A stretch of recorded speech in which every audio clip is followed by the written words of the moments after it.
Good evening students. आज हम video बनाने वाले हैं न्यूमेरिकल पॉइंट ऑफ व्यू से। लाइट रिफ्लेक्शन एंड रिफ्लेक्शन की थ्योरी हम लोगों ने डिस्कस कर ली थी। इमेज फॉर्मेशन जिसमें बहुत इंपॉर्टेंट जिसका पार्ट था, और लाइट जो है वो बहुत ज्यादा वेटेज कैरी करता है बोर्ड के अंदर, क्लास 10 बोर्ड्स के अंदर। तो इस वाले चैप्टर को थोड़ा इसलिए इसकी हम दो अलग से वीडियो बना रहे हैं, ठीक है। और थ्योरी में हमने जो पढ़ा था वो इमेज फॉर्मेशन था, टाइप्स ऑफ मिरर्स पढ़े थे, और उसमें एक आध न्यूमेरिकल भी हमने किया था। लेकिन इसमें हम पूरी तरह से न्यूमेरिकल बेस्ड ही करने वाले हैं, और जो एक्सपेक्टेड क्वेश्चंस हो सकते हैं उसको थोड़ा डिस्कस करेंगे। और जो प्रीवियस ईयर क्वेश्चन है, जैसा कि वीडियो का टाइटल है PYQs, तो प्रीवियस ईयर क्वेश्चन हम देखेंगे इसमें, क्योंकि सबसे अच्छा तरीका यही है कि जो क्वेश्चन आ चुके हैं उस पैटर्न को हम देखें कि किस तरह क्वेश्चन पूछे जाते हैं। अगर वो पैटर्न हमें समझ में आ जाता है तो उसी बेस पर अगर प्रिपरेशन करेंगे तो ज्यादा फायदा होगा, ठीक है। तो इसमें सारे फॉर्मूले में डिस्कस नहीं करूंगा, धीरे धीरे कर मतलब जब क्वेश्चन सॉल्व करूंगा तो लिखता चला जाऊंगा, ठीक है। तो शुरुआत हम स्फेरिकल मिरर्स से करते हैं। स्फेरिकल मिरर्स में मैं आपको बताता जाऊंगा 1 मार्क है, 2 मार्क है, क्वेश्चन कितने मार्क्स का है। और मैं क्वेश्चन लिखूंगा नहीं इसके ऊपर, क्योंकि हमें थोड़े ज्यादा क्वेश्चन कवर अप करने हैं। तो अगर आपको लगता है कि आपको लिख लेना चाहिए, ऐसे तो आपको प्रीवियस ईयर मिल जाएगा, मैं डिस्क्रिप्शन में डाल दूंगा, ठीक है। और नहीं मिलता है अगर आप लोगों को तो आप लिख भी सकते हो वीडियो को पॉज करके। तो मिरर से शुरू करते हैं हम, और सबसे पहले क्वेश्चन देखते हैं। सबसे पहला क्वेश्चन, और हम कुछ सिलेक्टेड क्वेश्चंस ही करेंगे क्योंकि करने के लिए बहुत कुछ है, लेकिन हम कुछ इंपॉर्टेंट क्वेश्चंस करेंगे जिससे हम कोशिश करेंगे ज्यादातर कॉन्सेप्ट हमारा क्या हो जाए, कवर हो जाए, ठीक है। तो सबसे पहले क्वेश्चन हम ले रहे हैं ये वाला, डिफाइन करने वाला, pole, centre of curvature, radius of curvature, principal axis, ये सारी चीजें क्या होती हैं। तो ये सारी चीजें मैंने आपको थ्योरी वाले लेक्चर में बताई थी। आपको कुछ नहीं करना है, बस एक इसको ड्रॉ कर लेना है। और आपको ये मैंने क्या बनाया है, कॉनकेव मिरर बनाया है मैंने। ये कॉनकेव मिरर बनाया है। इसमें एक चीज आपको समझनी है कि ये कॉनकेव मिरर किसी एक हॉलो स्फीयर का कटा हुआ हिस्सा होता है। ये एक पूरा एक हॉलो स्फीयर होता है, ठीक है। उसमें से काट देते हैं तो ये कर्व्ड सरफेस मिलता है, और इसको बाहर से पॉलिश कर दिया जाए तो ये कॉनकेव मिरर बन जाता है, क्योंकि इसका रिफ्लेक्टिंग सरफेस इधर होता है। और अगर अंदर से पेंट कर दिया जाए तो ये कॉन्वेक्स मिरर बन जाता है, ठीक है। और उसके वो जो नाम है वो आपको याद रखने, कॉन्वेक्स मिरर डाइवर्स करता है तो डाइवर्जिंग मिरर है, ठीक है। और कॉनकेव मिरर क्या करता है, कन्वर्ट करता है तो कन्वर्जिंग मिरर है। तो ये हॉलो स्फीयर का अगर कटा हुआ हिस्सा है तो उस स्फीयर का सेंटर भी होगा, तो वो जो सेंटर है वही सेंटर ऑफ कर्वेचर कहलाता है इस मिरर का, ठीक है। तो एक ये जो लाइन इसके इस पॉइंट से पास होती है, इस पॉइंट से पास होती है, इसको बोलते हैं प्रिंसिपल एक्सिस, ठीक है। तो डिफाइंड प्रिंसिपल एक्सिस आ सकता है, line passing through the centre of the mirror, ठीक है। तो ये भी हम लिख सकते हैं। और दूसरा, ये सेंटर ऑफ कर्वेचर है, इसकी डिस्टेंस पोल से, इस पॉइंट को पोल कहते हैं, लाइन पासिंग थ्रू पोल लिख देना जब प्रिंसिपल एक्सिस की डेफिनेशन पूछे। तो सेंटर ऑफ कर्वेचर और पोल से बीच की जो डिस्टेंस होती है उसको बोलते हैं रेडियस ऑफ कर्वेचर, ठीक है। रेडियस ऑफ कर्वेचर बोलते हैं। और ये देखो, ये वाला जो पॉइंट होता है ये फोकस कहलाता है, जो आधी डिस्टेंस पर होता है। मतलब अगर रेडियस ऑफ कर्वेचर r है तो ये कितना होगा, r/2 डिस्टेंस पर होगा पोल से। हम सारी डिस्टेंसेस को कहां से मेजर करते हैं, पोल से मेजर करते हैं। तो इसमें एक और चीज, अगर फोकस पूछे, डिफाइन फोकस, जैसे इस क्वेश्चन में पूछ भी रखा है, define focus, focus is that point of the mirror, focus is that point of the mirror from which all the light rays which are parallel to principal axis converges और passes through, ठीक है। Focus से क्या होती है, converge हो जाती है लाइट रेज जो कि पैरेलल होती है प्रिंसिपल एक्सिस के। तो अगर कोई लाइट रे ऐसे पैरेलल है, ठीक है, तो यहां से रिफ्लेक्ट होने के बाद वो फोकस से पास हो जाती है। तो इसकी डेफिनेशन ऐसे लिख सकते हैं। और क्या पूछा है, रेडियस ऑफ कर्वेचर हमने बता दिया, distance between the pole and the centre of curvature is called radius of curvature, ठीक है। और प्रिंसिपल एक्सिस, ये भी हमने बता दिया, principal axis is a line which passes through the pole of the mirror, ठीक है। हम पोल के ऊपर रख के उसकी डेफिनेशन को लिख रहे हैं। अब कोई बेटर डेफिनेशन आपको मिल जाए तो आप वो भी लिख सकते हो, ठीक है। अलग अलग बुक्स में अलग अलग अगर दे रखी है तो। अच्छा, पोल क्या होता है, पोल इस पॉइंट को बोलते हैं, pole is the centre of the point where if a light ray passes through, तो कैसी हो जाती है वो, अगर लाइट रे इंसिडेंट है तो इक्वल एंगल पर निकल जाती है, मतलब लॉज ऑफ रिफ्लेक्शन से अगर देखें तो प्रिंसिपल एक्सिस क्या बन जाता है, नॉर्मल बन जाता है। तो अगर ये एंगल आई है तो ये एंगल आर क्या हो जाएगा, आई और आर बराबर हो जाएंगे। ठीक है, तो ये तो थियोरेटिकल है, मैं इस क्वेश्चन को बस ऐसे ही डिस्कस कर लिया। बताने का मकसद ये था, इसमें कुछ मुझे डिस्क्रिपेंसी लग रही है डेफिनेशन रिकॉल करने में, लेकिन इसको बताने का मकसद ये है कि आप सारे जो टर्म्स हैं उनको आप पढ़ लेना। ठीक है, ये पूछे जा सकते हैं 1-2 नंबर में। ये लॉन्ग आंसर टाइप का एक पार्ट था। अब दूसरा इसका पार्ट है draw a ray diagram to show principal focus of concave mirror, to show the principal focus of concave mirror and convex mirror. तो कॉनकेव मिरर जो होता है उसका, ये कॉनकेव मिरर है, ठीक है, इसका प्रिंसिपल फोकस कहां पर होगा, ये इसका प्रिंसिपल फोकस है, और ये सेंटर ऑफ कर्वेचर है, इसको मैं 2f लिख सकता हूं। ठीक है, तो ये रे डायग्राम है, रे डायग्राम बोल रहा है तो एक रे पैरेलल ले लेते हैं। ठीक है, ये मैंने एक रे पैरेलल ले ली, तो ये रिफ्लेक्ट होने के बाद किधर जाएगी, फोकस से, ये हमने पढ़ा था पिछली वीडियो में। ठीक है, तो ये किसका प्रिंसिपल फोकस है, कॉनकेव मिरर का। तो सिमिलरली कॉन्वेक्स मिरर का बनाएंगे तो कॉन्वेक्स मिरर अंदर से पॉलिश होता है, ठीक है, डाइवर्जिंग मिरर बोलते हैं इसको। तो प्रिंसिपल एक्सिस मैंने ऐसे बना दिया, तो जो ऑब्जेक्ट है इन्फिनिटी से लेकर पोल के बीच में कहीं भी रखा हो, अगर पैरेलल रे आ रही है तो ऐसे डाइवर्ज होगी, और कैसा लगेगा, वो कहां से आ रही है, ऐसा लगेगा कि वो एक पॉइंट से इमर्ज हो रही है, और ये पॉइंट कौन सा है, फोकस। ठीक है, तो ये कॉन्वेक्स मिरर के लिए डायग्राम हो गया, ये कॉनकेव मिरर के लिए हो गया, इसका 2f इधर होगा। ठीक है, तो ये तो क्वेश्चन हो गया। अब आगे चलते हैं, इमेज फॉर्मेशन। देखिए इमेज फॉर्मेशन बहुत ज्यादा इंपॉर्टेंट है, हमने इसको बहुत डिटेल में लास्ट वीडियो में डिस्कस किया था। आप उस वीडियो को अच्छे से देख लेना, और उसमें जो जो केस बताए थे सारे रे डायग्राम, उनको अच्छे से पढ़ लेना, समझ लेना और याद कर लेना, और एनसीईआरटी में भी देख लेना। ठीक है, क्योंकि आधे से ज्यादा क्वेश्चन तो उसी से पूछे जा रहे हैं। ठीक है, अगर वो क्लियर है तो बहुत इजी हो जाएगा ये चैप्टर। और अगर उसमें डाउट है कि कब ऑब्जेक्ट कहाँ रखा होता है तो इमेज कहाँ बनती है, तो फिर बहुत दिक्कत आएगी। तो अब एक एमसीक्यू ले रहे हैं, the radius of curvature of a converging mirror is 30 centimetre.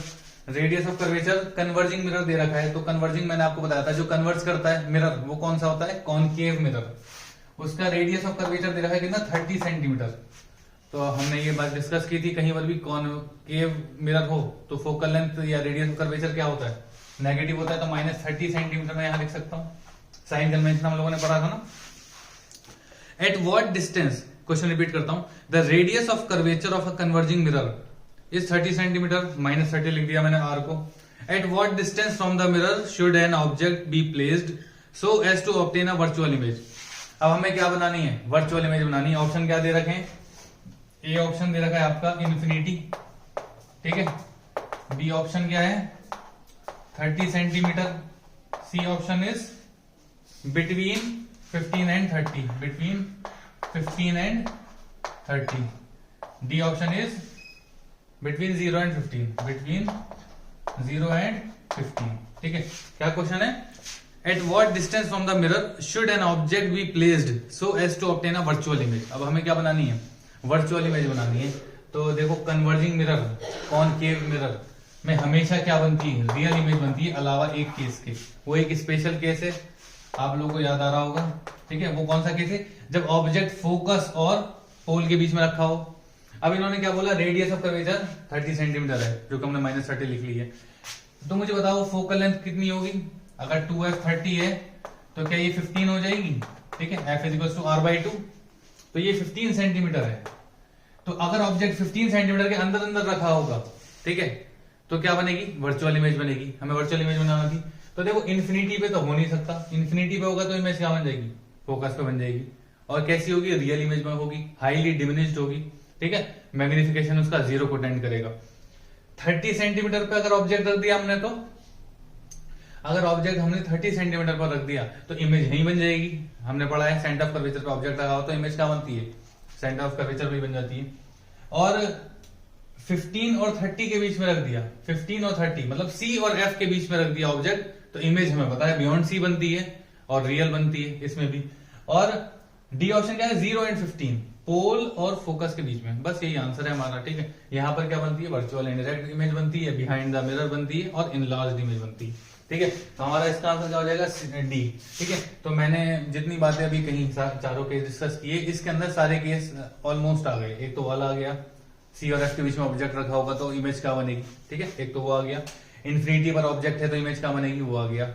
ठीक है, और सी पर है तो कहां बनेगी, वो आ गया। एक केस कौन सा बचा, कि अगर बियॉन्ड 2f है तो कहां बनेगी, अगर बियॉन्ड 2f ऑब्जेक्ट रखा हुआ है तो इमेज कहां बनती है, बिटवीन सी एंड एफ बनती है और रियल एंड इन्वर्टेड होती है, ये बात हमें मालूम है। ठीक है, तो ये एक एमसीक्यू हो गया और इसमें हमने मल्टीपल क्वेश्चंस कवर किए, इसी तरह से हम चलेंगे। तो ये एमसीक्यू था और इसको 2 नंबर में भी पूछा जा सकता है अगर वो इमेज डिस्टेंस पूछ ले एग्जैक्टली आपकी क्या है। ठीक है, अब एक क्वेश्चन और करते हैं। इमेज फॉर्मेशन की बात चल रही है अभी और कॉनकेव मिरर की हम बात कर रहे हैं। N object is kept 40 centimetre in front of a concave mirror और ऑफ फोकल लेंथ 20 सेंटीमीटर। एक ऑब्जेक्ट 40 सेंटीमीटर दूर रखा हुआ है कॉनकेव मिरर से, ठीक है, और उसकी फोकल लेंथ दे रखी है, ऑब्जेक्ट डिस्टेंस दे रखी है और फोकल लेंथ। तो मैं क्या बनाऊंगा पहले, यहाँ पर एक कॉनकेव मिरर बना लिया, प्रिंसिपल एक्सिस बनाया, ठीक है। फोकल लेंथ कितनी है इसकी, ये फोकल लेंथ है 20 सेंटीमीटर दे रखी है, ठीक है। माइनस अभी बाद में लगा देंगे इसमें क्योंकि अभी डायग्राम बना रहे हैं। तो आपको बस यही काम करना है, पहले जब आप न्यूमेरिकल इसका सॉल्व करोगे तो आपको डायग्राम अच्छे से बनाना है।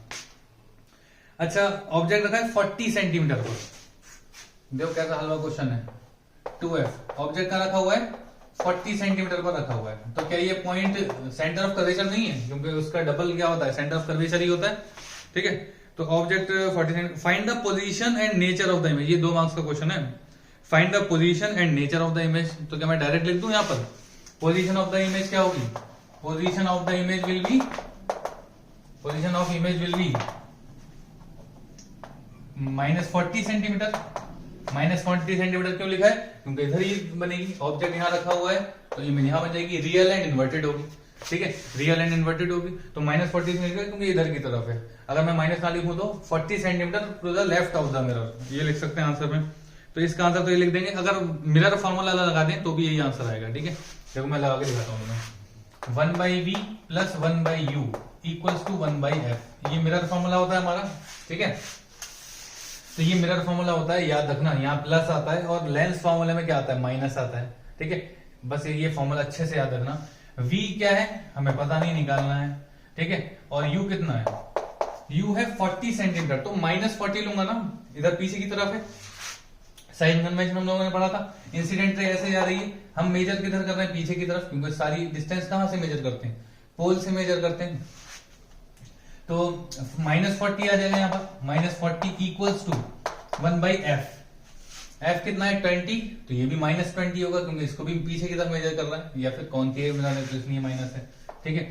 तो -20, ठीक है। तो 1/v ये उठ के उधर जाएगा तो प्लस का हो जाएगा, तो 1/40, इसको मैंने थोड़ा सा आगे खिसका दिया, -1/20, ठीक है।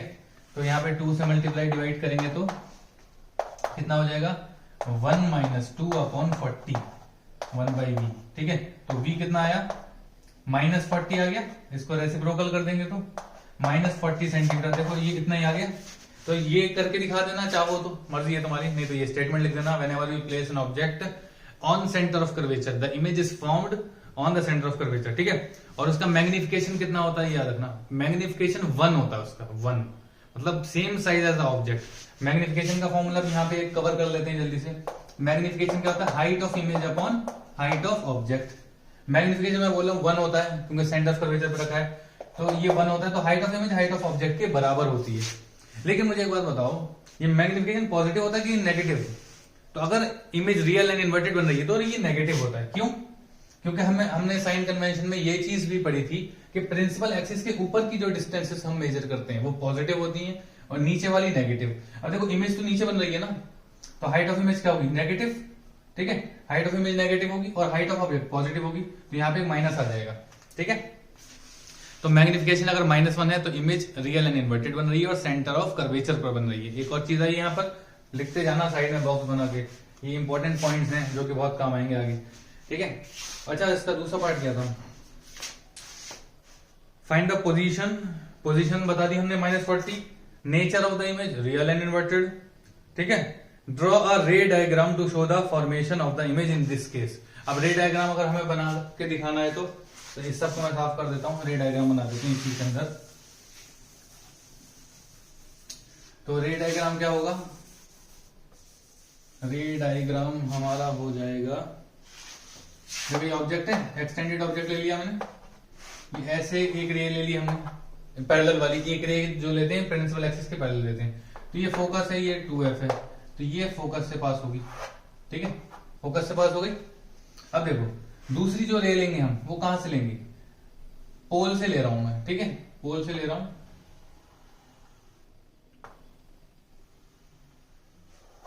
ठीक है, देखो मैंने ये जोड़ तोड़ करके बना दिया है, लेकिन आप पेंसिल से लेकर बढ़िया से बनाना डायग्राम तो अच्छा बन जाएगा। देखो इसमें क्या लग रहा है कि हाइट ऑफ इमेज ज्यादा है, ऐसा नहीं है, लेकिन ये रफ हैंड से बनाया गया डायग्राम है, अच्छे से आप बनाना। ठीक है, इसको जब शीट में बनाओगे तो बिल्कुल एग्जैक्ट सेम साइज आ जाएगा। तो रे डायग्राम की प्रैक्टिस अच्छे से कर लेना, क्योंकि अक्सर क्वेश्चनों में ये पूछा जा रहा है। अब एक तो ये क्वेश्चन हो गया, मिरर फॉर्मूला भी आ गया, इसमें मैग्निफिकेशन भी डिस्कस हो गया, तो मुझे लगता है अब इसमें और कुछ है। अब लॉन्ग आंसर पे एक और क्वेश्चन देख लेते हैं, मिरर का लॉन्ग क्वेश्चन का। अब इसे किसकी बात चल रही है, कॉनकेव मिरर की। तो कॉन्वेक्स मिरर में क्या चीज फर्क आ जाएगी, बस इमेज जो होगी हमेशा क्या बन जाएगी, वर्चुअल बन जाएगी। कॉन्वेक्स मिरर में कभी इमेज रियल नहीं बनती है, हमेशा वर्चुअल एंड डायरेक्ट बनेगी, और हमेशा डिमिनिश बनेगी। ठीक है, कभी उसमें मैग्नीफाइड नहीं बनती है। तो हमेशा डिमिनिश होती है, तो हम उसके मैग्निफिकेशन के बारे में क्या बोल सकते हैं। चलो मैं आपको एक क्वेश्चन दे रहा हूं, अगर इमेज हमेशा डिमिनिश बन रही है, जैसे कि कॉन्वेक्स मिरर केस में, तो ए ऑप्शन है आपका मैग्निफिकेशन हमेशा 1 से बड़ा होगा। बी ऑप्शन है आपका मैग्निफिकेशन हमेशा 1 से छोटा होगा। ठीक है, और सी ऑप्शन है मैग्निफिकेशन 1 होगा। ठीक है, और D option is magnification less than equal to 1 हो सकता है। ठीक है, तो मैग्निफिकेशन 1 से बड़ा तो हो ही नहीं सकता, क्योंकि डिमिनिश की बात चल रही है। ठीक है, डिमिनिश्ड है मतलब हाइट ऑफ इमेज क्या है, छोटी है, और हाइट ऑफ ऑब्जेक्ट ज्यादा है।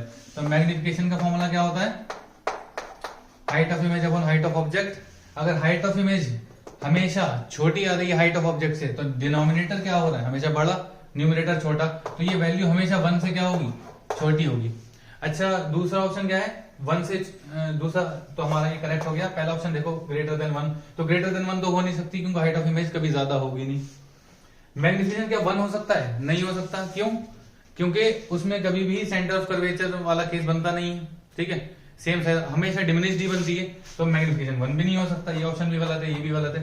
क्या, अब 1 नहीं हो सकता, तो ये लेस देन इक्वल टू 1 वाला ऑप्शन भी क्या हो जाएगा, गलत हो जाएगा। ठीक है, हालांकि इसमें लेस देन है, लेकिन इक्वल टू 1 दे रखा है, तो इसलिए ये भी गलत हो जाएगा। चलो इस टाइप का अगर क्वेश्चन आ जाए तो कर लेना। ठीक है, अब एक और क्वेश्चन करते हैं जल्दी से।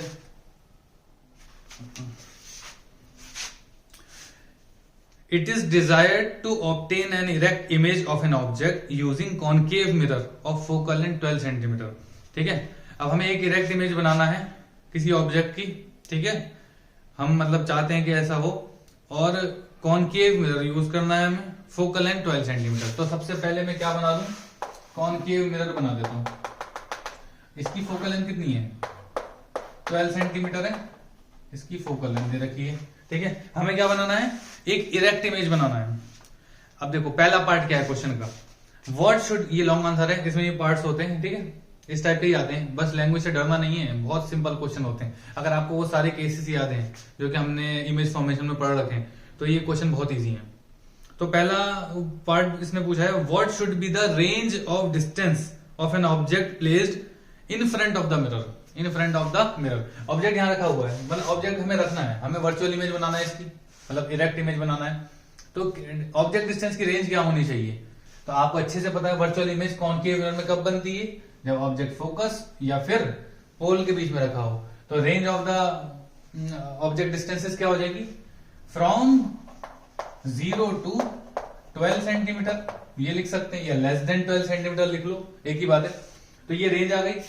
तो जब जब ये फोकस और पोल के बीच में होगा, तो इमेज कहां बनेगी, पीछे बनेगी वर्चुअल इमेज। ठीक है, तो ये पहला पार्ट तो हल हो गया। दूसरा देखो, will the image be smaller और लार्जर देन द ऑब्जेक्ट। तो हमें पता है जब ये पीछे की तरफ अपनी वर्चुअल इमेज बनाता है, मैं इसको थोड़ा मिरर को बड़ा बना रहा हूं। ठीक है, जब ये पीछे की तरफ अपनी इमेज बनाता है, ठीक है, तो वो वर्चुअल एंड डायरेक्ट होती है। ठीक है, तो मतलब मैग्नीफाइड होती है, सॉरी। तो यहां पर अगर ऑब्जेक्ट रखा हुआ है, तो एक रे मैंने ऐसे ली, ठीक है, वो फोकस से चली गई पैरेलल, इसमें अगले पार्ट में डायग्राम ही पूछा है। ठीक है, will the image be smaller और larger than the object, larger than the object, because it is always enlarged magnified image. Draw ray diagram to show the formation of image. अब बोल रहा है कि ड्रॉ द रे diagram. अब देखो रे डायग्राम बनाएंगे, तो मैंने एक रे पैरेलल ले ली, दूसरी ऑप्टिकल सॉरी पोल वाली ले ली, ये ऐसे चली गई। ठीक है, तो ये पीछे को एक्सटेंड करेंगे, तो यहाँ पे ऐसे इमेज बन गई। तो देखो ये height of image, height of object है और ये हाइट ऑफ इमेज है, तो मैग्निफिकेशन क्या है, ज्यादा है ना, 1 से बड़ा है, तो ये इनलार्ज इमेज है। डायग्राम भी बना दिया और ये भी बता दिया हमने। अब देखो इसमें मैग्निफिकेशन क्या होता है, बड़ा होता है जब भी इनलार्ज इमेज हो। अच्छा यहाँ पर मैग्निफिकेशन पॉजिटिव होगा या नेगेटिव, पॉजिटिव होगा। इरेक्ट इमेज होती है तो हमेशा मैग्निफिकेशन क्या होता है, पॉजिटिव होता है, इस बात का ध्यान रखना है, ठीक है। अच्छा इसके बाद आगे चले हम, तीसरा पार्ट देखो इस क्वेश्चन का, देखो कितना सिंपल सिंपल 2 पार्ट हो गए हमारे, 5 मार्क्स का क्वेश्चन है ये। Where will the image of this object be if it is placed 24 centimetre in front of the mirror. अगर इस ऑब्जेक्ट को 24 सेंटीमीटर पर रख दिया जाए, ठीक है, फ्रंट ऑफ द मिरर, ये 12 सेंटीमीटर पर फोकस है इसका, 24 सेंटीमीटर पर रख दिया जाए तो इसकी इमेज कहां बनेगी। देखो फिर हलवा सवाल पूछ लिया इन्होंने, ये फोकस है और ये क्या हो जाएगा, सेंटर ऑफ कर्वेचर, तो इमेज क्या बनेगी, सेंटर ऑफ कर्वेचर पे बनेगी, रियल एंड इन्वर्टेड बनेगी, ठीक है। तो अगर इमेज ऑब्जेक्ट यहां रखा हो तो क्या होगा, यहीं पर इमेज बन जाएगी नीचे की तरफ, तो रियल एंड इन्वर्टेड होगी, उसका मैग्निफिकेशन -1 होगा, ठीक है। पूछा क्या इन्होंने, if it is placed where will the image of this object be, the image will be at the same point where the object is, ठीक है। तो image will be at -24 centimetre. चाहो तो मिरर फॉर्मूला से करके दिखा देना, क्योंकि 5 मार्क्स का क्वेश्चन रिस्क नहीं लेना चाहिए, डायरेक्ट लिख सकते हैं, लेकिन मिरर फॉर्मूला से करके दिखा देना। 1/v + 1/u = 1/f। v हमें निकालना है और u कितना है, 24 सेंटीमीटर है, माइनस का 24 लगा दिया, इक्वल टू 1/f कितना है, 12 सेंटीमीटर, तो माइनस का 12 लगा दिया। तो इसको सॉल्व करेंगे तो v कितना आ जाएगा, -24 आ जाएगा, ठीक है। ऐसे करके दिखा देना। अच्छा इसी में उसने पूछा है draw ray diagram for this situation. अब देखो इससे पहले वाले में भी हमने सी वाला डायग्राम देखा था, वही इसमें बनाना है, तो बना देना, मुझे लगता है वो बना लोगे। अगर ऑब्जेक्ट सी पे रखा हो तो सी पर इमेज बनती है, वो वाला डायग्राम इसमें बना देना है, ठीक है। नेक्स्ट क्वेश्चन पे चलते हैं जल्दी से, हमें रिफ्रैक्शन भी डिस्कस करना है, थोड़ा रिफ्रैक्टिव इंडेक्स वगैरह के बारे में। Suppose you have 3 concave mirrors A, B and C of focal length 10 centimetre, 15 centimetre and. अब देखो ये क्वेश्चन भी बड़ा सिंपल है, बस लैंग्वेज ऐसी है जैसे लग रहा होगा कि यार पता नहीं क्या क्वेश्चन है। सपोज देयर आर 3 मिरर्स 10, 15 ये सब दे रखा है, ठीक है, लेकिन क्वेश्चन बहुत ही सिंपल है, सारा खेल उसी का ही है, तुम्हारे जो इमेज फॉर्मेशन वाले केसेस हैं उनका, ठीक है। एक बार वो सीख गए तो फिर ये तो बहुत आसान चैप्टर है, ठीक है। अच्छा suppose you have 3 concave mirrors A, B and C, बना लेते हैं।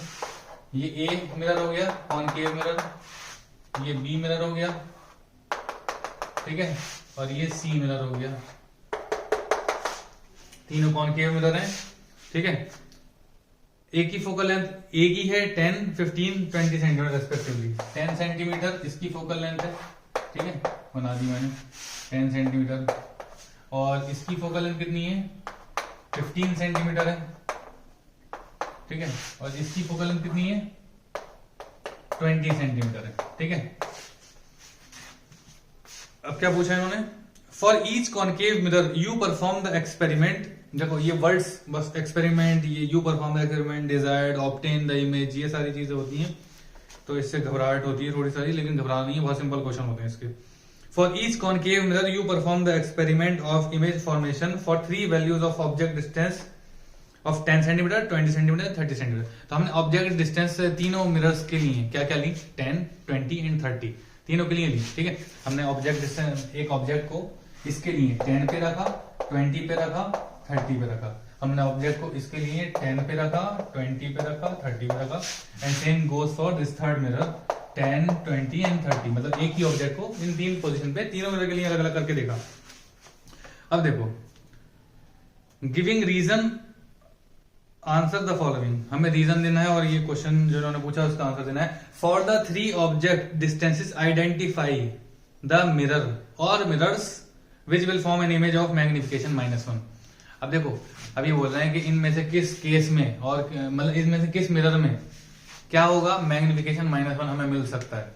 तो सबसे पहले रिकॉल करेंगे मैग्निफिकेशन -1, तो मैग्निफिकेशन 1 मतलब सेंटर ऑफ कर्वेचर पे रखा है, -1 मतलब रियल एंड इन्वर्टेड इमेज है, वो तो हमें दिख ही रहा है, कॉनकेव मिरर है तो रियल एंड इन्वर्टेड इमेज होगी और उसका मैग्निफिकेशन कितना होगा, -1। तो बस ये देखना है कि ये तीनों केसेस में ऑब्जेक्ट जो है वो किसके सेंटर ऑफ कर्वेचर पे रखा हुआ है। इसका सेंटर ऑफ कर्वेचर कहां है, 20 सेंटीमीटर पे, इसकी फोकल लेंथ 10 है ना, तो इसका सेंटर ऑफ कर्वेचर कहां पर है, 20 सेंटीमीटर पे रखा हुआ है, मतलब 20 सेंटीमीटर इसका सेंटर ऑफ कर्वेचर। अगर ऑब्जेक्ट 20 सेंटीमीटर पर रख दिया जाए तो हमें मैग्निफिकेशन -1 मिल जाएगा। तो ऑब्जेक्ट डिस्टेंस जब 20 सेंटीमीटर होगी तो हमें मिरर ए क्या देगा, रिक्वायर्ड इमेज दे देगा -1 मैग्निफिकेशन की। तो ये तो आ गया, इंक्लूड हो गया पहले वाले पार्ट के आंसर में। दूसरे में देखो इसका सेंटर ऑफ कर्वेचर 30 सेंटीमीटर पर है, तो अगर ऑब्जेक्ट 30 सेंटीमीटर पर रखा हो तो इमेज हमें कहां मिल जाएगी, 30 पर मिल जाएगी। तो मैग्निफिकेशन -1 वाला केस यहां पे मिल जाएगा। तो अगर ऑब्जेक्ट 30 पर रखें सेकंड मिरर पे, फर्स्ट मिरर पे 20 पर रखें तो मिलेगा, सेकंड मिरर पे ऑब्जेक्ट 30 सेंटीमीटर वाले केस में हमें क्या मिल जाएगा, मैग्निफिकेशन -1। तो हमारा आंसर पहले पार्ट का क्या होगा, इन मिरर्स ए एंड बी, मैं आपको लिखना बता रहा हूं, इसको लिखना कैसे है। Mirrors A and B when we put the object 20 centimetre and 30 centimetre respectively we get the magnification -1। पहला पार्ट हो गया, इजी था, ठीक है। अच्छा तीसरा वाला भी देख लो कैसे में आ सकता है। 20 सेंटीमीटर है, 40 सेंटीमीटर इसका सेंटर ऑफ कर्वेचर होगा, तो ऑब्जेक्ट डिस्टेंस 10 है, 20 है, 30 है, 40 है ही नहीं, तो इस वाले केस को हम इंक्लूड नहीं कर सकते, इसमें कोई ऐसा केस नहीं बन रहा है। सेकंड पार्ट देखो, out of the 3 mirrors identify the mirror which would be preferred to be used for shaving purposes. तो इन तीनों में से किस मिरर को हम शेविंग पर्पस के लिए यूज कर सकते हैं। देखो कॉनकेव मिरर के यूजेस में आपने पढ़ा होगा कि कॉनकेव मिरर को शेविंग के लिए यूज किया जाता है, ठीक है, ये तो हमें पता है। लेकिन अब इनमें से कौन सा यूज करें, ठीक है। देखो ये 10 सेंटीमीटर का है, हमें पता है जब हम शेविंग के लिए या मेकअप के लिए यूज कर रहे हैं कॉनकेव मिरर को, तो हमें फोकल लेंथ के अंदर जाना पड़ेगा, मतलब अपने मुंह को क्या करना पड़ेगा, फोकल लेंथ के अंदर रखना पड़ेगा, तभी तो वर्चुअल इमेज बनेगी, तभी तो देख पाएंगे उसको, या रियल इमेज को देख लेंगे, रियल इमेज को नहीं देखेंगे ना। तो वर्चुअल इमेज को देखते हैं, प्लेन मिरर में भी क्या होता है, वर्चुअल इमेज बनती है। तो हमें वर्चुअल इमेज बनाने के लिए इसमें क्या करना पड़ेगा, 10 सेंटीमीटर के अंदर मुंह लेके जाना पड़ेगा, ठीक है।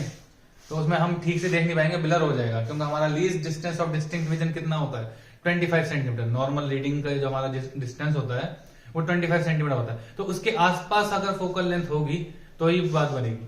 तो 15 सेंटीमीटर ये भी नहीं लेंगे, ये 20 सेंटीमीटर है, ये फिर भी काम कर जाएगा, ठीक है। तो अगर ये 20 सेंटीमीटर तो हम क्या करेंगे, फिर हम इसको यूज करेंगे, क्योंकि फिर हमें थोड़ा ही आगे जाना पड़ेगा और हमें वर्चुअल इमेज मिल जाएगी। तो इसका आंसर क्या हो जाएगा, ये वाला, mirror C will be used for shaving purposes. अच्छा ऑप्शन सी देखो, for the mirror B draw ray diagram for image formation for object distance 10 centimetre and 20 centimetre. अच्छा देखो हमें ए और बी के लिए रे डायग्राम बनाना है जब ऑब्जेक्ट 10 सेंटीमीटर पर हो और 20 सेंटीमीटर पर हो रेस्पेक्टिवली। तो जब ऑब्जेक्ट 10 सेंटीमीटर पर हो, ये तो मैं यहाँ पे ये 30 सेंटीमीटर मिटा रहा हूँ, ठीक है, और ये भी मिटा देता हूँ इसका सेंटर ऑफ कर्वेचर। तो जब ऑब्जेक्ट यहाँ पर देखो 10 सेंटीमीटर पर होगा, इस वाले पर क्या था, for the mirror B draw ray diagram for image formation for object. अच्छा सिर्फ मिरर बी को ही देखना है, तो ए और सी को भी मिटा देते हैं।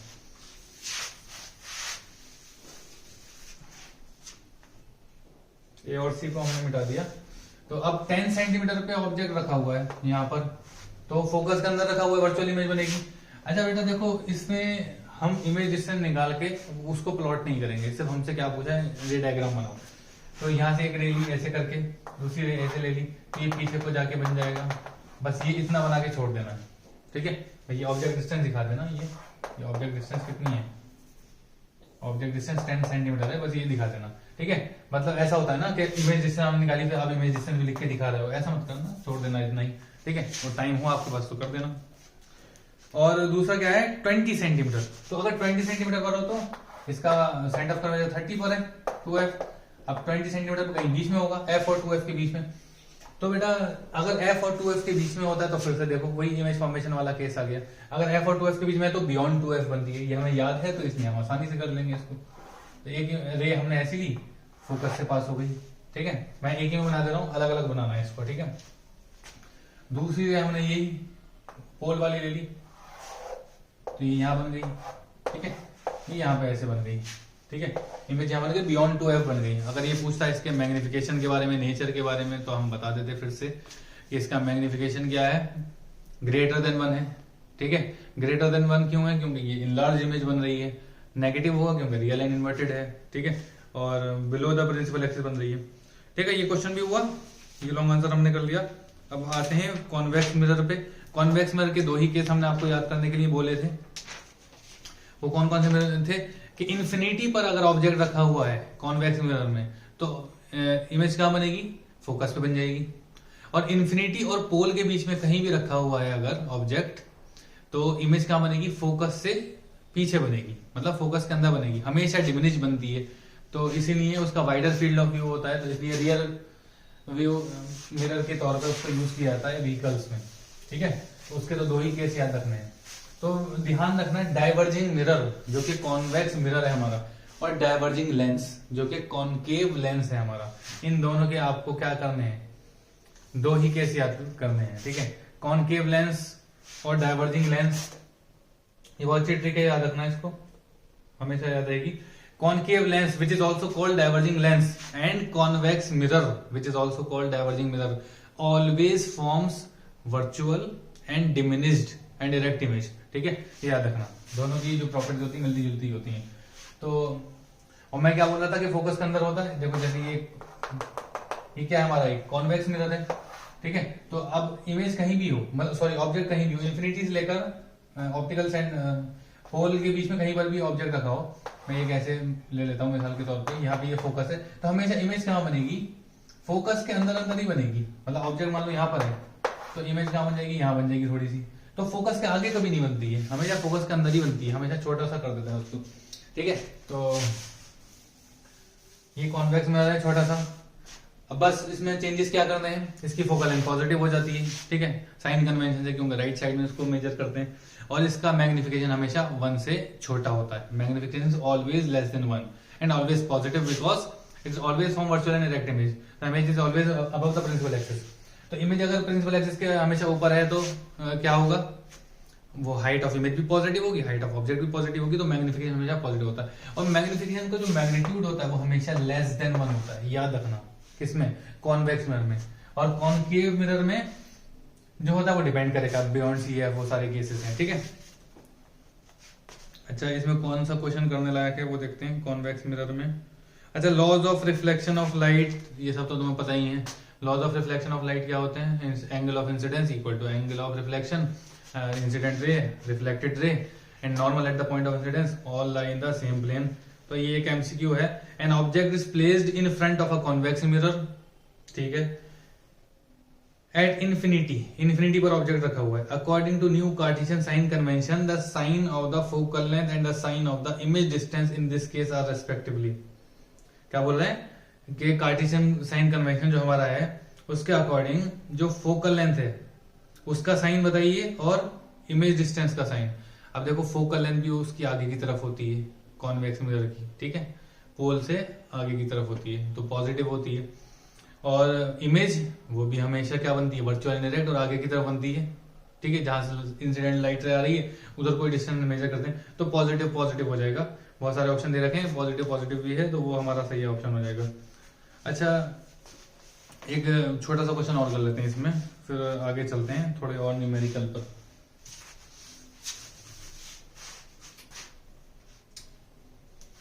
एक मिरर दे रखा है, ठीक है,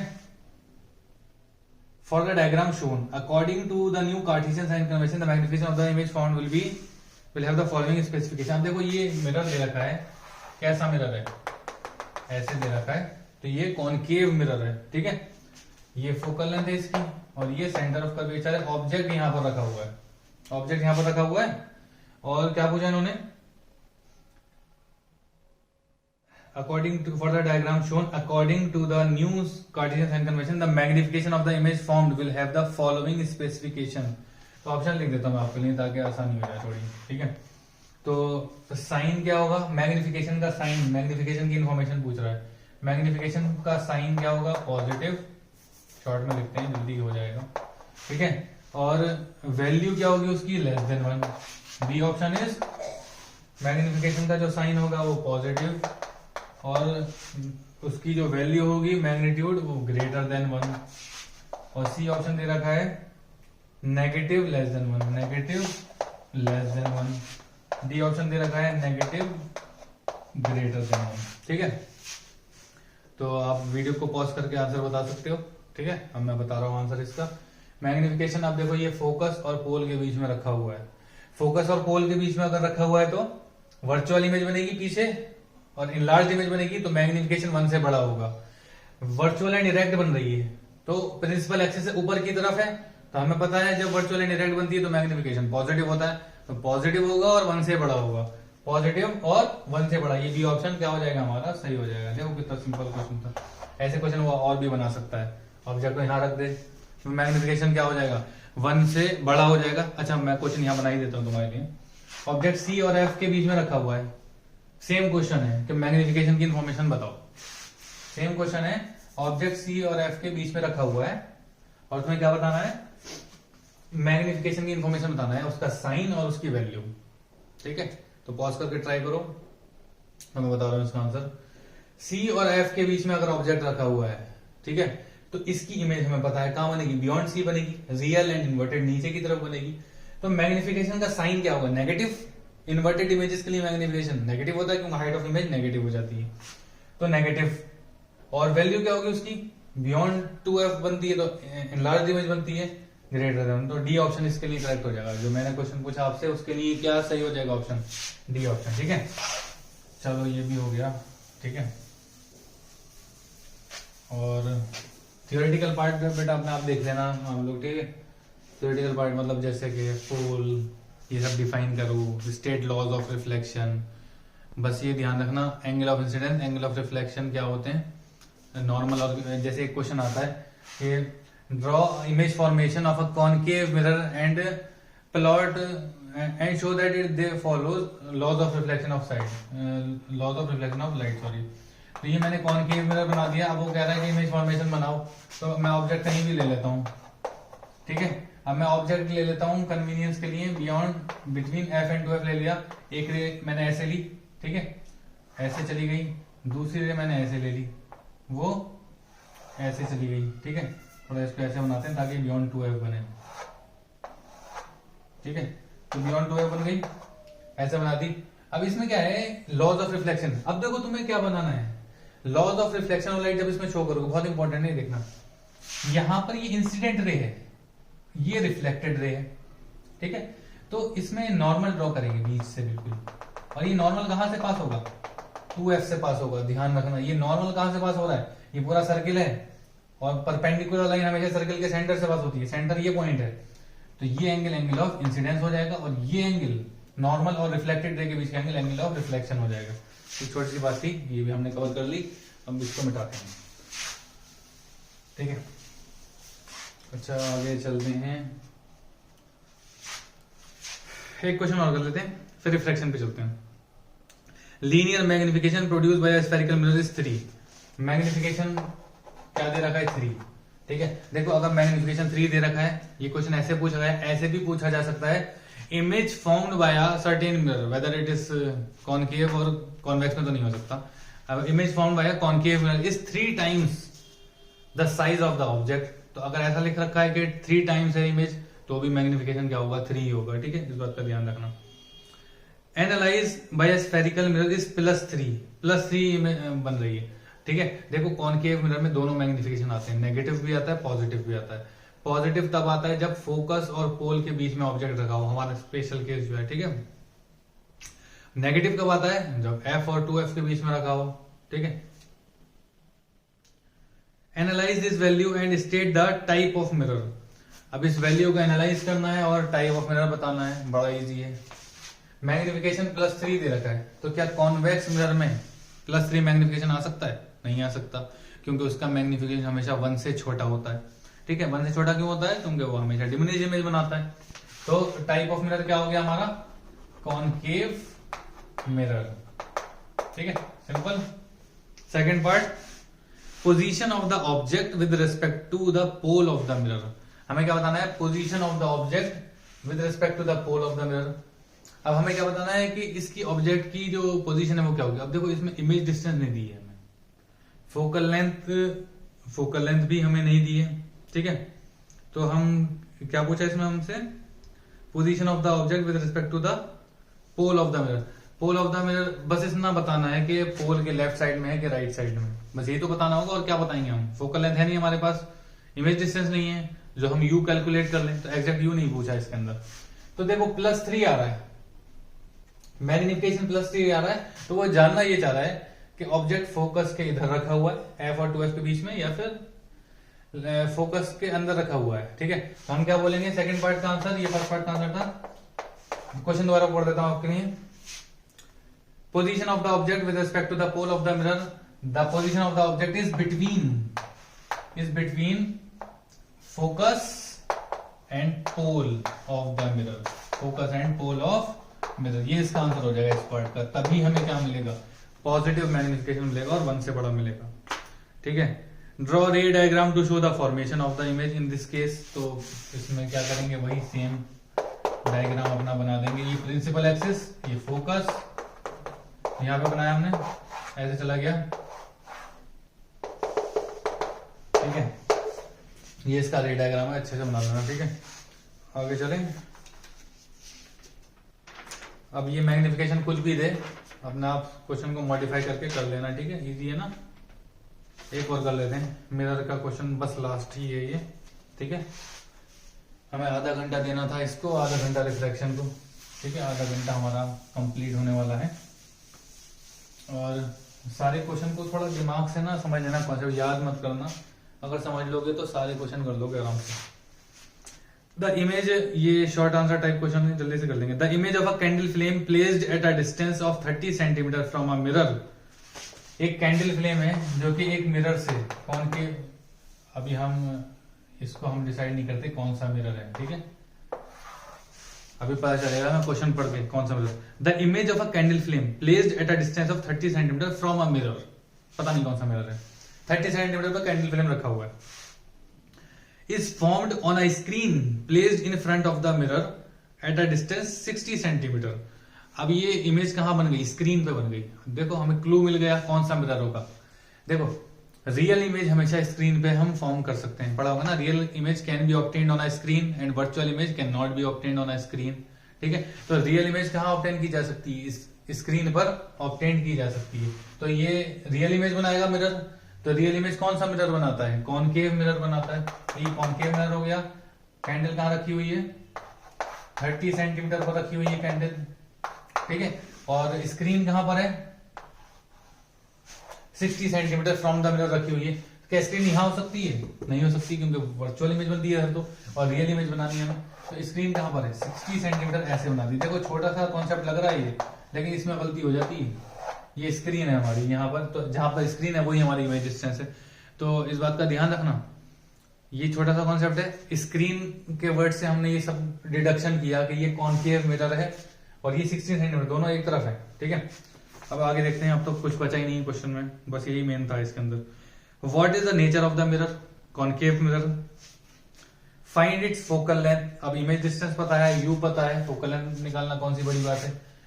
मिरर फॉर्मूला लगाएंगे, 1/v + 1/u = 1/f। ठीक है, v कितनी है, 60, -60 लगाएंगे, पीछे की तरफ है, तो -1/60 + 1/u कितना है, 30, तो -30 लिख देंगे इसको यहाँ पर, -30। फोकल लेंथ हमसे पूछिए, तो ये माइनस, तो इसको मैं लिख देता हूं -1/60 -1/30 = 1/f। तो ये कितना हो जाएगा, यहाँ पे 2 से मल्टीप्लाई डिवाइड करेंगे तो -3/60 = 1/f। तो f कितना आ गया, 20 सेंटीमीटर आ गया। f कितना आ गया इसका, 20 सेंटीमीटर, यहां से आ जाएगा, इजी है। इसके बाद क्या पूछा इन्होंने, if the height of the flame is 2.4 centimetre find the height of the image. ठीक है, तो मैग्निफिकेशन का फॉर्मूला होता है height of image upon height of object equals to -v/u। ये मैंने शायद आपसे डिस्कस नहीं किया था, अभी बता दिया मैंने आपको। -v/u फॉर्मूला होता है मिरर के अंदर, और लेंस के अंदर v/u सिंपली। ठीक है, ये कंफ्यूज मत होना। Height of image upon height of object, height of image हमें निकालना है। ठीक है, हाइट ऑफ ऑब्जेक्ट कितनी है, if the height of the flame is 2.4, तो 2.4 हमारी हाइट ऑफ ऑब्जेक्ट। अच्छा, इसमें साइन वो यूनिट कन्वर्जन में गड़बड़ हो जाती है, ध्यान रखना। सब कुछ जिस यूनिट में निकाल रहा है उसी में होना चाहिए। सब सेंटीमीटर में तो सब सेंटीमीटर में ही रहने देना। -v, v कितना आया हमारा, v आया हमारा -60, तो v की जगह क्या लगाऊंगा मैं -60, ठीक है, -60 लगा दिया, एक माइनस बाहर था, -60 लगा दिया, ठीक है। और u की जगह क्या लगाएंगे, u है हमारा -30, तो -30, माइनस से माइनस गया, ठीक है, तो 3 1 3, 3 2 6, तो हाइट ऑफ इमेज कितनी आ जाएगी 4.8। देखो ये माइनस के 4.8 सेंटीमीटर आ रही है, क्या आ रही है माइनस के 4.8। तो हाइट ऑफ इमेज माइनस क्यों आ रही है, क्योंकि वो नीचे की तरफ बन रही है इमेज, ये नीचे की तरफ बनेगी ना, टकरा के रेज आएंगे, real and inverted and enlarged image बनेगी। अच्छा यहीं पर हाइट ऑफ इमेज अगर पॉजिटिव आ जाती तो फिर वो कौन सा वाला केस बन जाता, वाला फोकस और पोल के बीच वाला, ठीक है। तो इसको अब हम रैप अप करते हैं और अब आते हैं रिफ्रैक्शन पर, ठीक है।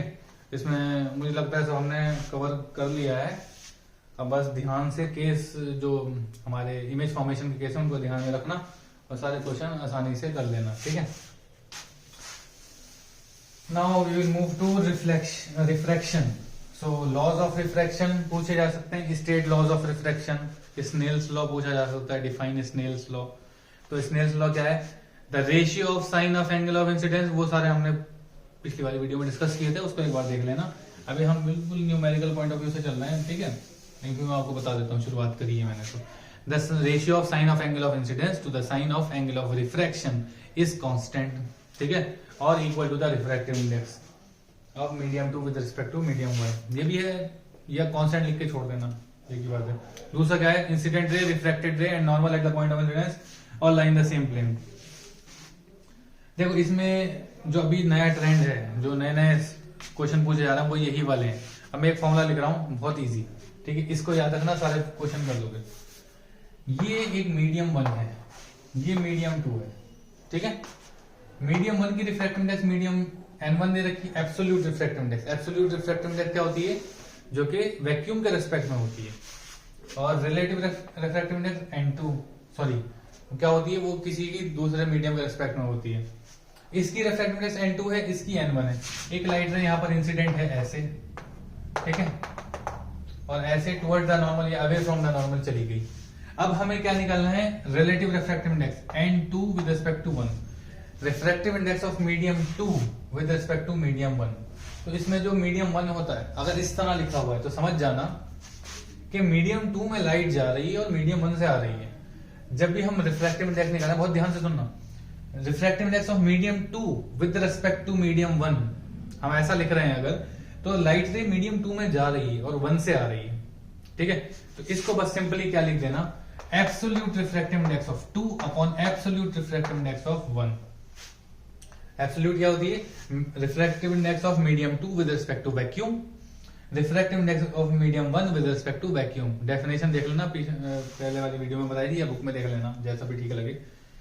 अच्छा यहाँ पर एक और चीज लिखना है, यहाँ पे जो न्यूमेरिकल पूछे जाते हैं, यहाँ पे 2 है तो यहाँ पे v1 लिख देना, velocity of light in medium 1 upon velocity of light in medium 2। अगर ये फॉर्मूला याद रहा तो इससे रिलेटेड कोई भी क्वेश्चन कर लोगे, ठीक है। इसको अच्छे से बस याद रखना, n21 लिखा हुआ है n2/n1, v1/v2, इसको छेड़खानी मत करना, बस तो याद रखना n2/n1 है, v2/v1 नहीं है, v1/v2 है, ठीक है। ये फॉर्मूला अच्छे से याद रख लेना, इंपॉर्टेंट फॉर्मूला, ठीक है। अब इस पे क्वेश्चन कर लेते हैं, और एक और फॉर्मूला मैं लिख देता हूं। एक तो ये वाला हो गया जो बिल्कुल जनरलाइज फॉर्मूला है, एक दूसरा फॉर्मूला है एब्सोल्यूट रिफ्रैक्टिव इंडेक्स का फॉर्मूला। मैं लिख रहा हूं absolute refractive index of any medium, ठीक है, एन लिख दिया मैंने, ठीक है, एक ही मीडियम ले रहा हूं कोई भी।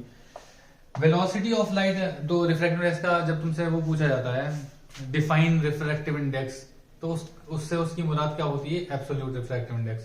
तो हम क्या बोलेंगे, the ratio of velocity of light in vacuum to the velocity of light in medium, velocity of light in vacuum, velocity of light in vacuum upon velocity of light in that medium, velocity of light in that medium, in medium, ठीक है। तो ये कितनी हो जाती है, n equals to C upon V, n equals to C upon V. ये दो फॉर्मूला याद रख लेना, ये एब्सोल्यूट का है और ये रिलेटिव का है, ठीक है। चलो अब क्वेश्चन कर लेते हैं।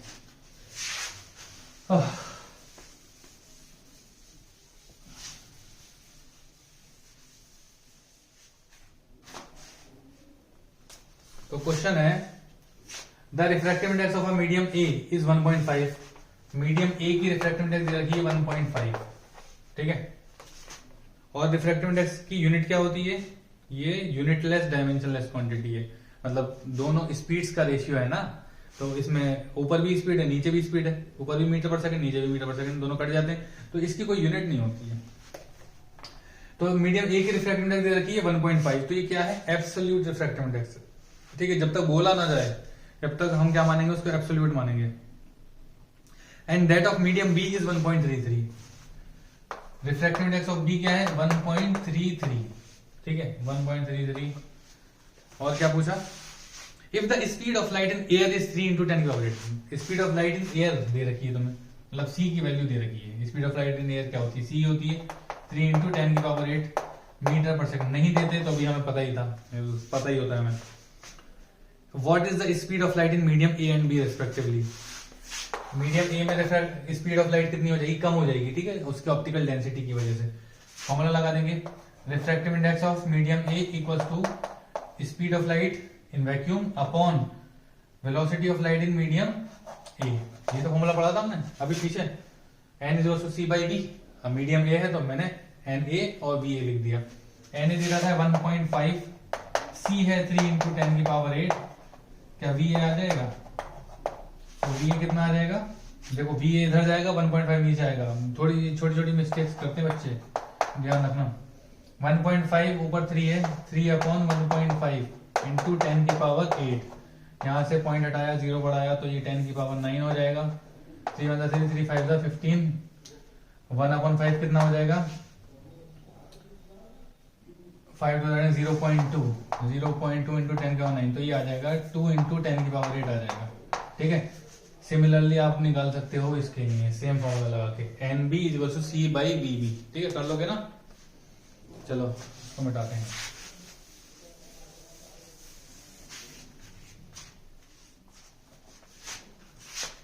अच्छा ये क्वेश्चन अच्छा है, इसको कर लेते हैं। 2020 में पूछा गया था। देखो अचानक से 2020, 21 और इन सब के क्वेश्चन इस पर आ रहे हैं, तो इन्हीं थोड़ा हॉट टॉपिक है। The refractive index of a medium X with respect to medium Y. अब देखो यहाँ पे एब्सोल्यूट नहीं बोला इन्होंने। Refractive index of medium X with respect to medium Y, इसी तरह आपको लिखना है, ठीक है। इस 2/3 कितनी है? 2/3। अगर आगे, and the refractive index of medium y with respect to z is 4/3। Refractive index of medium y with respect to z is 4/3, ठीक है। Medium y with respect to z is 4/3। Calculate the refractive index of medium z with respect to x। Medium z with respect to x हमें निकालना है, ठीक है। तो आप try करो इस क्वेश्चन को, फिर मैं कराता हूं। If the speed of light इन, अच्छा पहला पार्ट तो ये था, और दूसरा पार्ट है if the speed of light in medium x is 3 × 10 की पावर 8 मीटर पर second. Speed of light in medium x, medium x में स्पीड ऑफ लाइट कितनी दे रखी है? 3 × 10 की पावर 8, ठीक है। तो क्या करना है? Calculate the speed of light in medium Y. Speed of light in medium Y हमें निकालना है, ठीक है। अब हमने वो जो फॉर्मूले 2 पढ़ रखे हैं उससे हम इसको ट्राई करते हैं। देखो हमें nzx चाहिए, तो nzx चाहिए तो nzx को हम क्या लिख सकते हैं? अभी जितनी इंफॉर्मेशन हमारे पास है, nz/nx लिख सकते हैं। तो देखो nz/nx लिख सकते हैं। अब nxy को क्या लिख सकते हैं? इसको मैं थोड़ा आगे लिखता हूं, nzx इक्वल्स टू nz/nx, ठीक है। यहां पे लिख के मैंने अभी इसको छोड़ दिया। nxy को हम लिख सकते हैं nx/ny, लिख सकते हैं nx/ny। इसको देखो कितने हिस्से को, nx/ny 2/3 है हमारा। ny और nz कितना है? nyz, ny/nz लिख सकते हैं इसको। कितने हिस्से को देखो, ये 4/3 है। हमें क्या चाहिए? nz/nx चाहिए। तो क्या आ सकता है? आ सकता है क्या? करते हैं हम, किसी तरह ny को हटा दें, यहां से उड़ा दें, इन दोनों को मल्टीप्लाई कर दो इक्वेशंस को, तो क्या होगा? 2/3 × 4/3, 2/3 × 4/3, LHS मल्टीप्लाई कर दिए मैंने, equals to nx/ny into ny/nz, nx/ny into ny/nz। ny से ny गया देखो यहाँ डिनोमिनेटर में था, यहाँ न्यूमरेटर में था, तो इसलिए मुझे आइडिया आया कि मैं इसको क्या करूं, मल्टीप्लाई कर दूं। तो ये क्या होगा, 4 to 8/9 equals to nx upon nz। ये क्या गई, refractive index of x with respect to z आ गई। हमें क्या चाहिए, z with respect to x, तो इसका रेसिप्रोकल कर देंगे। 9/8 equals to nz upon nx। तो यही तो है हमारा nzx, कितना आ गया, 9/8 आ गया आंसर हमारा। ठीक है ना, सिंपल। इसके बाद क्या बोला इन्होंने, velocity of light in medium y निकालना है हमें। ठीक है, और x में दे रखी है, तो अब इसमें क्या करें हम, अब हम वाले फॉर्मूले पर चलते हैं। ठीक है, कौन सा फॉर्मूला, थोड़ी स्पेस हम इधर इस्तेमाल कर लेते हैं, इधर ही मिटा देते हैं। ठीक है, और इसको पहले मैं साइड में लिख लूँ। nzx हमारा कितना आ गया, 9/8 आ गया। अगर इसका कहीं यूज होता है तो देख लेंगे, 9/8। ठीक है, x और y, तो देखो nxy हमें दे रखा है, nxy कितना दे रखा है हमें, nx upon ny equals to 2/3। ठीक है, equals to velocity of x upon velocity of y। यही तो हमने पढ़ा था, n21 is also n2/n1 is also n1/n2। हाँ, तो यहाँ पर हमने उल्टा कर दिया, गड़बड़ कर दी, y अपॉन x करेंगे। ठीक, उल्टा हो जाता है ना, ऊपर x है तो ऊपर y आ जाएगा। तो बस x की दे रखी है 2/3 equals to vy upon 3 into 10 की पावर 8, 3 से 3 गया, vy कितनी आ गई, इधर जाएगा मतलब 2 इंटू 10 की पावर 8 आ गई। ठीक है, हो गया। तो बस ये याद रखना, ये वाला फॉर्मूला हर चीज का तोड़ है। ये वाला फॉर्मूला अगर याद रहा, n21 equals to n2/n1 equals to v1/v2। ये फॉर्मूला लिखते ही सारी परेशानियां हल हो जाती हैं, कैसा भी क्वेश्चन हो सॉल्व हो जाता है। ठीक है, अच्छा चलो आगे चलते हैं। ये वाले फॉर्मूले वाले क्वेश्चन तो हमने कर लिए, इसको अच्छे से प्रैक्टिस कर लेना। ठीक है, ये 2 फॉर्मूले जो मैंने आपको बताया इसको याद रख लेना। ठीक है, laws of refraction of light ये तो कर ही लोगे। ठीक है, और लेंस फॉर्मूला के ऊपर न्यूमेरिकल देख लेते हैं कोई। लेंस फॉर्मूला पे चलो एक एमसीक्यू है, ये देख लेते हैं। कन्वर्जिंग लेंस, कन्वर्जिंग लेंस कौन सा होता है भाई, कॉनकेव या convex. Convex lens converging lens होता है, ये होता है। ठीक है, ये कन्वर्ज करता है लाइट रेस को। A converging lens forms a 3 times magnified image of an object। Magnification कितना दे रखा है, 3। ठीक है, 3 टाइम दे रखा है। अभी +3 -3 मैंने लिख रहा हूं क्योंकि इसमें क्या बनता है, इसमें भी वही 2 केस बनते हैं। देखो ये क्या है, कॉन्वेक्स लेंस है, और इसको क्या बोलते हैं, कन्वर्जिंग लेंस बोलते हैं। तो कन्वर्जिंग लेंस और कन्वर्जिंग मिरर, इन दोनों की प्रॉपर्टी सेम रहती है। तो कन्वर्जिंग मिरर में हमेशा रियल इमेज बनती है, कन्वर्जिंग लेंस में भी हमेशा रियल इमेज बनती है। कन्वर्जिंग मिरर में एक स्पेशल केस होता है फोकस ऑफ पोल के बीच वाला, कन्वर्जिंग लेंस में भी एक स्पेशल केस होता है फोकस ऑफ पोल के बीच वाला। तो इसमें मैग्निफिकेशन प्लस भी हो सकता है, माइनस भी हो सकता है, क्योंकि कन्वर्जिंग मिरर में भी क्या होता है, मैग्निफिकेशन प्लस भी हो सकता है और माइनस भी हो सकता है। अच्छा, अब आगे देखो, which can be taken on a screen. अब देखो यहाँ पे बात इन्होंने क्लियर कर दी, which can be taken on a screen मतलब रियल इमेज बन रही है, वर्चुअल नहीं बन सकती। वर्चुअल नहीं बन सकती मतलब मैग्निफिकेशन पॉजिटिव नहीं होगा। तो ये मैग्निफिकेशन जो दे रखा है ये कौन सा है, नेगेटिव। मैं क्यों बोल रहा हूँ नेगेटिव, मैं रे डायग्राम बना के बता देता हूँ अगर आपको कंफ्यूजन हो रहा है तो। ये एफ है, ये 2f है, ये f है और ये 2f है। जब ऑब्जेक्ट फोकस और पोल के बीच में रखा होता है तो उसमें याद होगा, ये देखो ऐसे ऐसे जाती, ठीक है, दूसरी रे ऐसे जाती है, तो ये ऐसे बन जाती है इमेज, ठीक है। ये वर्चुअल एंड डायरेक्ट इमेज बनती है, इसका मैग्निफिकेशन पॉजिटिव होता है। ये कब होता है, जब फोकस और पोल के बीच में ऑब्जेक्ट रखा हो। तो यहां पर वर्चुअल इमेज बन रही है। अब यहाँ पे उन्होंने स्क्रीन का जिक्र कर दिया, विच can be taken on the screen, तो रियल इमेज बन रही है, तो ये वाला केस तो नहीं है। तो यहाँ पे मैग्निफिकेशन पॉजिटिव होता है। अब देखो नेगेटिव कौन से वाले केस में होता है, ये वाले जो केस इमेज फॉर्मेशन है इनको भी अच्छे से देख लेना।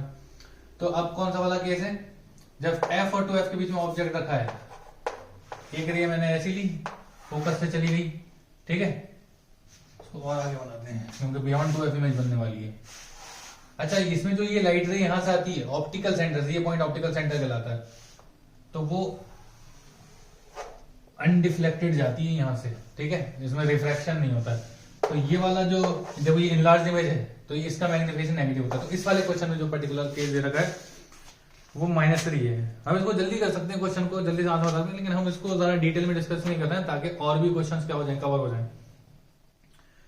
Which can be taken on a screen if the focal length of the lens is 30 centimetre. Focal length क्या हो जाएगी, 30 सेंटीमीटर दे रखी है तो +30 होगी क्योंकि कॉन्वेक्स लेंस है। Then the distance of the object from the lens, देखो क्या हलो सवाल है, 1/v - 1/u = 1/f। ये क्या है, हमारा लेंस फॉर्मूला है। क्या है ये, हमारा लेंस फॉर्मूला है, ठीक है। तो लेंस फॉर्मूले में बीच में माइनस आता है, इस बात का ध्यान रखना। हमसे क्या पूछा है इन्होंने, then the distance of the object from the lens. अब देखो इसमें हमें थोड़ा सारा क्या करना पड़ेगा, मैग्निफिकेशन का यूज करना पड़ेगा क्योंकि हमें इमेज डिस्टेंस नहीं दे रखी है, ठीक है। तो मैग्निफिकेशन इज -3 = v/u। v/u होता है v/u, ना v की इंफॉर्मेशन है ना u की इंफॉर्मेशन, हमसे u पूछा है। अब क्या करो, इसको या तो v को u के टर्म में लिख लो या u को v के टर्म में। हमें u चाहिए तो डायरेक्ट u ही निकल के आ जाएगा, तो v को u के टर्म में लिख लेते हैं। तो v को हम क्या पुट कर सकते हैं, -3u पुट कर सकते हैं। v को यहां पुट कर देंगे -3u, 1/-3u - 1/u = 1/f। हमें u चाहिए, ठीक है। तो अब देखो क्या होगा, इसमें 3 से मल्टीप्लाई डिवाइड करो ताकि एलसीएम लेने में आसानी हो जाए। 1 - -1 - 3 तो -4 हो जाएगा अपॉन 3u, ठीक है। ये 4 है और ये u है, = 1/f। f कितना है, 30, ठीक है। 3 × 1 = 3, 3 × 10 = 30। तो u कितना आ गया, ये क्रॉस मल्टीप्लाई करेंगे तो u कितना आ जाएगा, -40 आ जाएगा, -40 सेंटीमीटर, ठीक है। u कितना आ जाएगा, -40 सेंटीमीटर आ जाएगा। तो u हमसे पूछा था, u हमारा आ गया, ऑप्शन दे रखा है -40, ये हमारा करेक्ट ऑप्शन हो जाएगा। तो इसमें बहुत सारे कॉन्सेप्ट कवर हो गए। मैग्निफिकेशन के जरिए हमने ये सब्स्टिट्यूशन करके u की वैल्यू निकाली।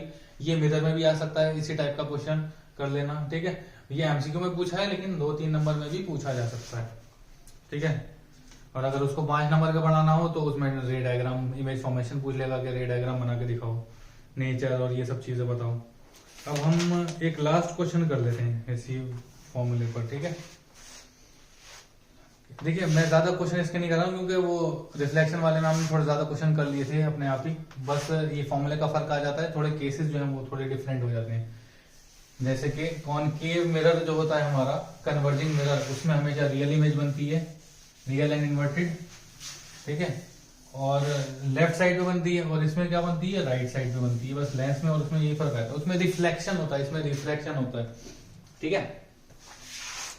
अच्छा, लास्ट क्वेश्चन आज हम करते हैं। A 10 centimetre tall object is placed perpendicular to the principal axis of a convex lens of focal length 12 centimetre. तो हमें क्या दे रखा है, 10 सेंटीमीटर टॉल ऑब्जेक्ट। भैया ऑब्जेक्ट है, प्रिंसिपल एक्सिस के ऊपर ही रखा होगा, अक्सर तौर पे ऐसे रखा होता है। तो हाइट ऑफ ऑब्जेक्ट दे रखी है कितनी, 10 सेंटीमीटर, प्रिंसिपल एक्सिस के ऊपर रखा हुआ है। तो पॉजिटिव, एक एक वर्ड को ध्यान से सुनना, यही सब सारा कॉन्सेप्ट है। Is place perpendicular to the principal axis, देखो बोल रखा है परपेंडिकुलर, थोड़ा ऑब्लिक रखा होता तो फिर कहानी बदल जाती। Of convex lens of focal length 12 centimetre, convex lens है, क्वेश्चन को ध्यान से पढ़ना बस। तो 12 सेंटीमीटर प्लस की फोकल लेंथ हो जाएगी, कॉन्वेक्स लेंस दे रखा है तो, ठीक है। The distance of the object from the lens is 18 centimetre. You कितना दे रखा है, -18 हो जाएगा क्योंकि ऑब्जेक्ट डिस्टेंस है, लेफ्ट साइड पे रखा होगा, जाहिर सी बात है। फाइंड द नेचर, अरे ये तो बड़ा इजी क्वेश्चन निकला, मुझे लगा कुछ होगा इसमें। Find the nature, position and size of the image. तो पोजीशन निकालेंगे सबसे पहले, ठीक है। या अगर आप स्मार्ट बच्चे हो, आपको सारे केसेस पता है, तो आप देख के बता दोगे कि नेचर क्या होगा इमेज का। देखो फोकल लेंथ है 12 सेंटीमीटर, ऑब्जेक्ट रखा हुआ है 18 सेंटीमीटर पे, फोकल लेंथ 12 है तो सेंटर ऑफ कर्वेचर क्या होगा 24। तो ऑब्जेक्ट रखा हुआ है f और 2f के बीच में, ठीक है, कॉन्वेक्स लेंस है। तो रियल इमेज बनेगी बियॉन्ड 2f बनेगी, तो रियल एंड इन्वर्टेड बनेगी इमेज, क्योंकि कॉन्वेक्स लेंस में वर्चुअल तभी बनती है जब फोकस के अंदर रखा हो, तो वो तो केस है नहीं, 18 सेंटीमीटर रखा हुआ है। तो इनलार्ज इमेज बनेगी, यहाँ पे साइड में लिख रहा हूं मैं कुछ एक्सपेक्टेशन जो हमें इमेज से हैं। इनलार्ज इमेज बनेगी हमारी, ठीक है, रियल एंड इन्वर्टेड बनेगी, ठीक है, और राइट साइड पे बनेगी। ये मैंने चीजें लिखी हैं, अगर हम सॉल्व करेंगे तो निकल के आ जाएंगे। तो सबसे पहले निकालेंगे position 1/b minus 1/u equal to 1/f, ठीक है।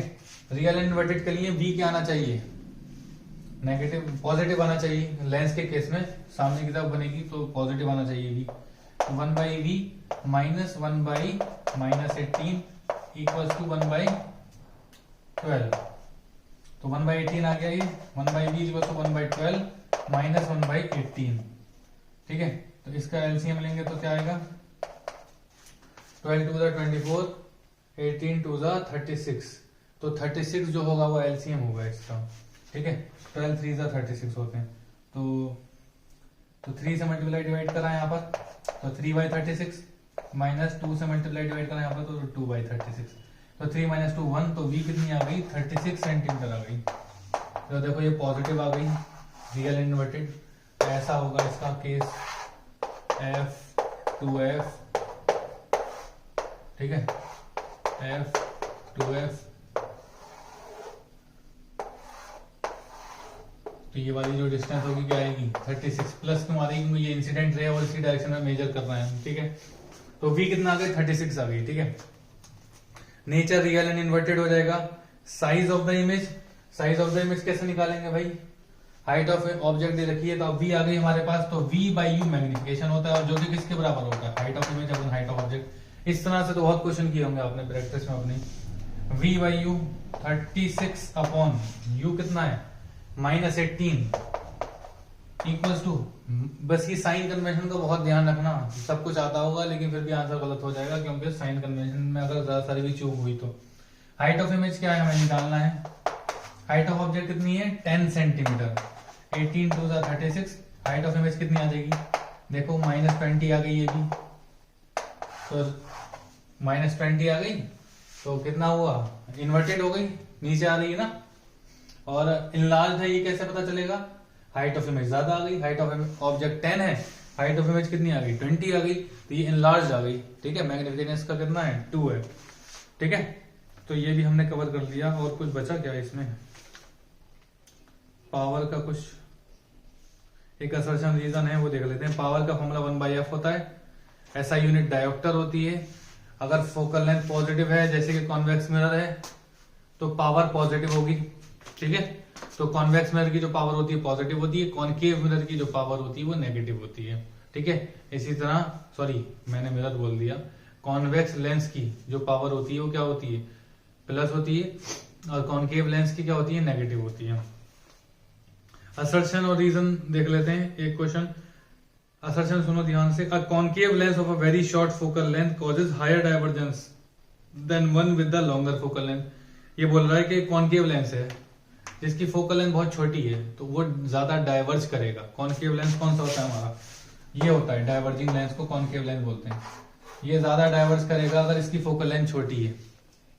हमने बोला the degree of convergence divergence will be represented by power, but the definition of the power was the reciprocal of focal length. तो divergence of power, convergence power बताता है, power ज्यादा मतलब convergence या डाइवर्जेंस आता है। अब कॉनकेव लेंस से डाइवर्ज कर रहा है, तो अगर इसकी फोकल लेंथ छोटी होगी, पावर का फॉर्मूला लिख लेता हूं मैं यहाँ पर, फोकल लेंथ छोटी होगी तो पावर ज्यादा होगी, ज्यादा डाइवर्ज करेगा, तो असर्शन बिल्कुल ठीक है। A concave lens of very short focal length cause higher divergence than one with the longer divergence, ठीक है, लॉन्गर फोकल लेंथ। रीजन क्या है, the power of lens is directly proportional to its focal length. Power focal length के directly proportional है, नहीं है, inversely proportional है, तो रीजन फॉल्स हो गया, सिंपल हो गया। चलो असर्शन रीजन दूसरा देखते हैं। तो इसमें assertion true, reason false. Assertion है the SI unit of power is dioptre, assertion true हो गया।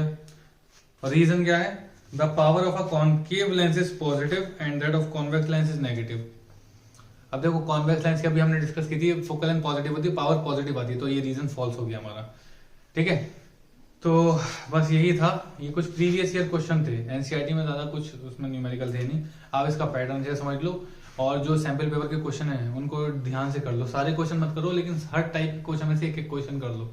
और ये कुछ 4 फॉर्मूले हैं, लेंस फॉर्मूला है, लेंस के अंदर मैग्निफिकेशन का फॉर्मूला है, मिरर फॉर्मूला है, और मिरर के अंदर जो मैग्निफिकेशन है उसका फॉर्मूला है।